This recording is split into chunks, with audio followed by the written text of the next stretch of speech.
Where am I? Where have I found myself? Where, this time, have I decided to land? You may ask. Go on. Ask me. I shudder to offer up this information unsolicited. I'm looking around, and it's very much the same as when I left it. Some pictures, some drawings, some letters, exactly where they were last time. A mirror with a strange and inhuman handprint on it, even still, despite the fact that that hand no longer exists. White tiles all around me. Cold, damp, inelegant floors and walls. Candles that try and fail to make it less inelegant. I'm home, aren't I? I call it that reluctantly. This feels much less like home than my last abode, yet it is much more familiar. And it feels more appropriate somehow. I've come back. Because the one who I feared finding me here all those months ago, well, he cannot hurt me anymore. And even if he could, I'm not afraid. Why not come back here? Even for a little bit. Why not? I left so many lovely things here anyhow, so I might as well enjoy them a bit longer. These photos, drawings, letters, and other things, as I mentioned a long time ago, were all given to me at some point by one of my collectibles, by the characters I've met in my long life and wanted to remember. There are a few things that I haven't told you about, and some that I have, but didn't tell you I own. A music box here, a skeleton key there. But there's one that I forgot about. Of all the things I should have come back for, this is the one I am most ashamed I forgot about. It's just a little bear. A little teddy bear. Dusty, gray, worn. No longer soft and plush. His eyes no longer gleaming. Maybe they never were. Maybe little bears like this looked a bit different back when this one was made. But he is a sweet little thing still. My heart has been on a strange journey. I remember looking at it months ago and feeling not very much. Only the memory of a story. But now that I see him, I can't help but have a little ache in my chest where no human heart lies. I can't help but pick him up and hug him. He seems to call out for that. That's silly, isn't it? Or maybe it's not. After all, I know the story behind this little bear, don't I? Would you like to hear it? I'll take whatever you said as a yes, because why not? This bear was once given to a little boy. Well, a bear like it was. You'll see. He grew up and was a man, so he was not always a little boy. But when he was given a plain little bear, he was just a plain little boy. A boy with scabbed knees and grass-stained sleeves. His mother found the bear in some unlikely place or other. She hadn't bought it new, for they couldn't afford shiny, brand-new toys.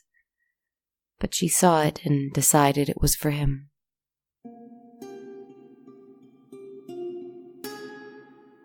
And oh, my friends, he loved it very dearly. He loved it for what it was, but even more than that, he loved it for what it came with. For you see, someone else loved this bear even more than he did. Whenever he was with it, which was always. It was almost as if its little paw was glued to his little hand and dangled by his side at all times. He would murmur to himself quietly under his breath with a big smile on his face and a deep warmth in his eyes. His mother would ask him what he was smiling at, who he was murmuring to. He would say, "Only a friend." When pressed as to what his friend's name was, he would just smile softly. His mother asked, "Is his name Teddy? Is your bear's name Bear?" Pressing him to open up about what was clearly a very precocious imagination. He would shake his head and giggle a little, saying only, This is just a toy. I don't know my friend's name, though. She won't tell me." And he was certain to add, with a very serious face this time, "And he's not my bear. He's ours." His mother was concerned, but couldn't really do anything about it. She was on her own with only her son in the world, and she had to work all day and most of the night. She had neither the energy nor the time to worry about whether or not this behavior was healthy or normal. Besides that, she didn't care. He was a sweet boy who looked after others and never hurt a fly. While some parents might consider this imaginary friend to be a personality flaw or psychological issue, she accepted it as part of who he was and loved him all the more for it. When he wanted to have tea parties with his friend, or leave out little trinkets for her, or sing little songs to her, she let him.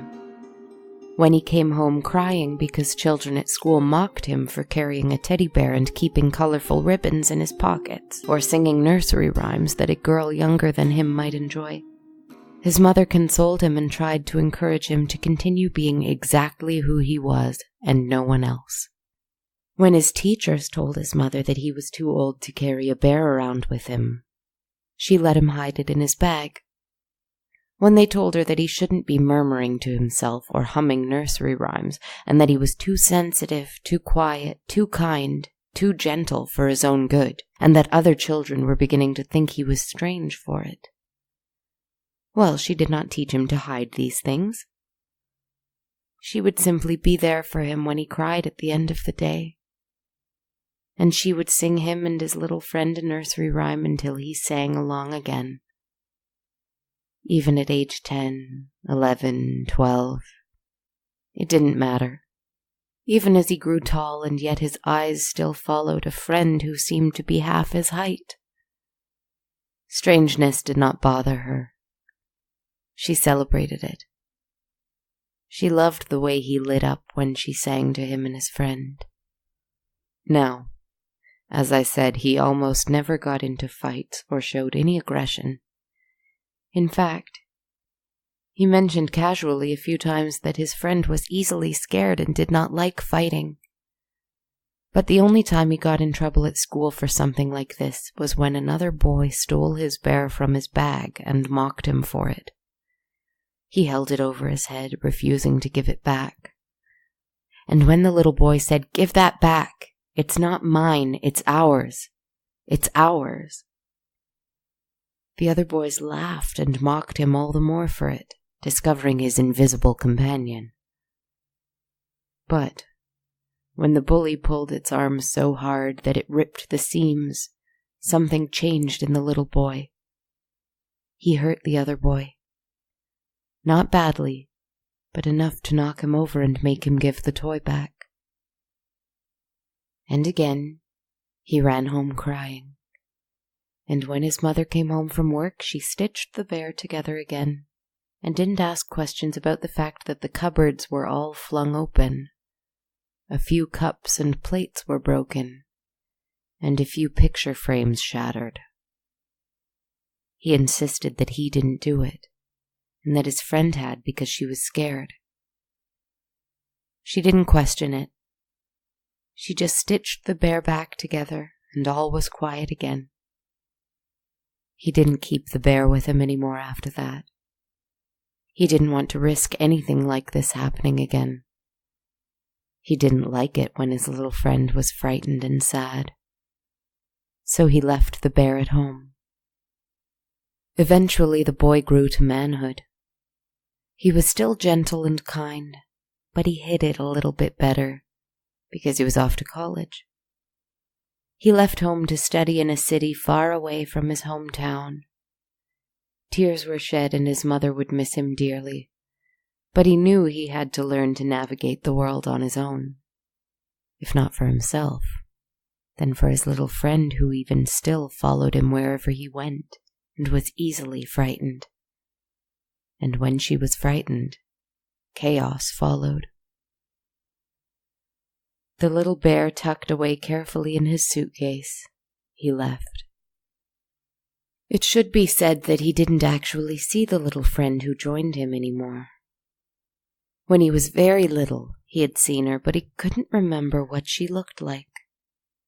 He knew that she was a little girl, and he would often sense her running around close to him, sometimes tugging at his coat sleeves, so he knew that she was no taller than this. He didn't know for sure, but she was just a little child still, perhaps 5 years old, and he was now almost 20. He sat on the train car, headed to the new city, and he could sense her sitting across from him. He could hear her feet tapping against the seat playfully.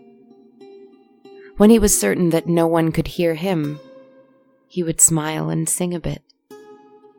But if somebody walked by his compartment, he'd be certain to mask his face with a grown-up frown and an arched brow, faking machismo and indifference as best he could.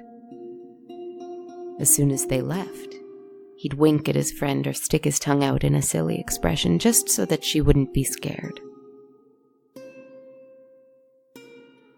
He went to live in a house full of other students. Young men, rowdy and rambunctious, who seemed to be up at all times of the night. He had to share a room with a boy like this, and so the bear stayed in the suitcase no matter how much he heard his friend complain or cry for it. It broke his heart. He couldn't speak to her or sing to her even though he felt her tug at his sleeves or pull his ears, trying to get him to acknowledge her. She would grow restless and sometimes throw things into disarray. The young men often woke up to find the kitchen to be a mess with plates and food thrown everywhere. The living room cushions would be scattered, sometimes ripped apart. But more often than not, the boys would laugh it off and assume one of their roommates had come home drunk and committed the act. But our gentle young man knew who had done it every time, because she would tell him. He would find times to try and speak with her in the rare moments that no one was around to hear it. He tried to comfort her and ask her to be peaceful and quiet. Eventually, he could have a home of his own or an apartment to himself, and they could talk all the time, sing to each other and tell stories. But she wept and wailed and ranted and raged. She was just a child after all, and did not understand, and had little mercy when it came to being ignored. Eventually, however, the little disturbances in the boys' quarters grew to be worse and worse. More things were broken, food was often left out and torn apart, wasted. Ink was taken from the boys' ink pots and smeared across the walls in crude, childish pictures. In the night they heard the clashing of pots and pans, doors slamming over and over, and someone running back and forth in the halls. They tried to sleuth out who was responsible, but to no avail. Our gentle soul, the boy who came with the bear, was naturally a suspect, given that they knew him the least and that he was so quiet and so strange. One morning, they woke up to the worst of it. The cupboards were emptied entirely in the kitchen. Many of the boys' personal effects, clothes, books, essays in progress, among other things, were scattered everywhere, torn apart. Memories from home vandalized, money strewn about, valuables discarded like trash. And, among it all, in the middle of the room, on the kitchen table, perfectly intact and pristine, was this little teddy bear. "Whose is this?" The boy who was understood to be the leader of the fraternity, if we can call it that, demanded. He grabbed the bear by its head and held it aloft. And our gentle and kind boy worried for all of them at that moment, but most of all for the bear and his little friend, who he'd kept quiet about this entire time. He stepped forward and said shyly, "It's ours." "Ours," the leader said, spitting the word out in disbelief. "Give it back, please," the gentle boy said, reaching for it and taking it in his arms protectively.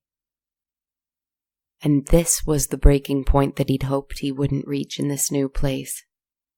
But here it was, and it was awful. Some of the boys laughed hysterically, others looked at him in disgust. Others were furious and demanded justice for the mess that had been made. He tried to explain, stammering and hurt and confused, but how could he? How could he explain that he was never alone? That he had a friend no one but him knew about and even he couldn't see?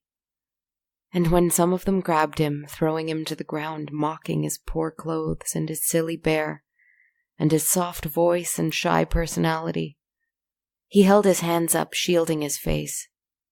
He didn't want to fight back, but he wouldn't have been able to if he wanted to anyway. They threw punches and kicked him. They took the bear and pulled at it, plucking it like vultures, trying to rip it apart in front of him. And they did. They ripped it apart. Laughing cruelly, one of them ripped it to shreds and cast it aside like it was nothing. And the boy heard the little girl screaming. It was so loud to his ears that he had to cover them, even though he was sure it wouldn't do anything, because only he could hear her and her voice was only in his head.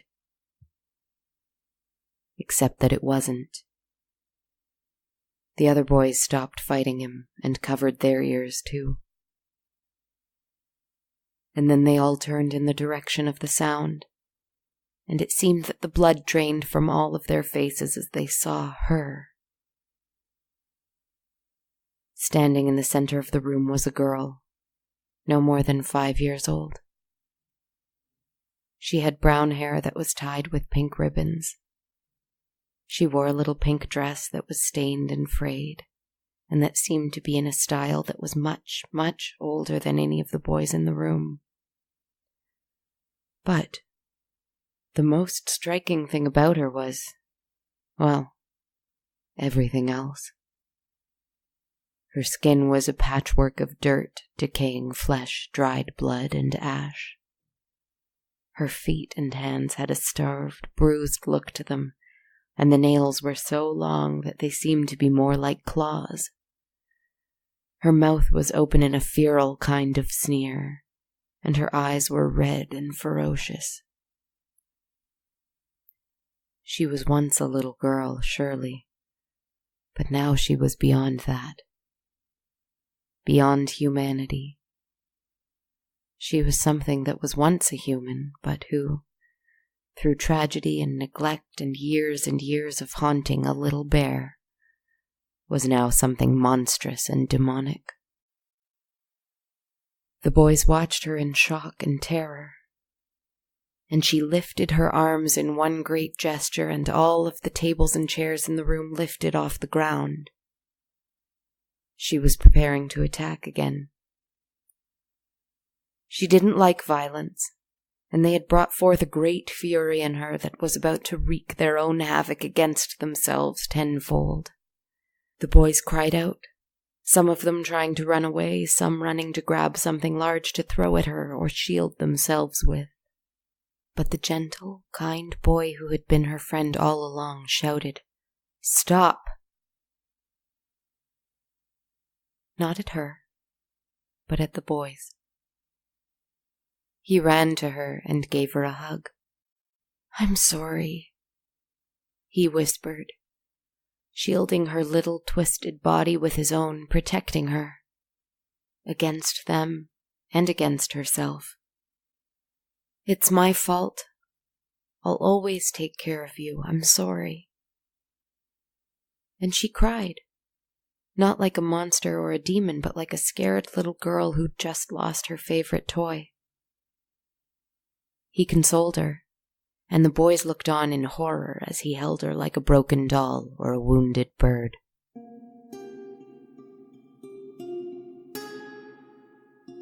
He didn't take anything with him when he left.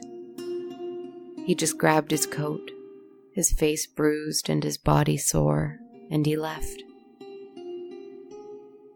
Except that he was holding her hand. And the fraternity watched as he left through the door, and the dead girl who held his hand and sniffled at his side slowly disappeared again. Transparent. Gone. And he would appear the next day at a toy store. A little shop in the big city, full of wondrous, soft, plush, shining, handmade toys. He made his way to a little brown bear, plain and simple, perfect, with a little ribbon around its neck. "A gift for a child, sir?" the attendant asked him politely, making no comment about the bruises on his face and hands. "Your child?" And the gentle, kind boy looked down to his side, where his hand was holding an invisible child's hand. And he smiled and winked and said only, "Sure." He protected her and the new toy for as long as he lived. And I think she went with him after he died, wherever that is. Again, I really can't say. I think so, anyway. But just to be safe, I think I'll keep this bear with me. It was wrong of me not to take it with me before. Besides, I like it. Good night, my friends.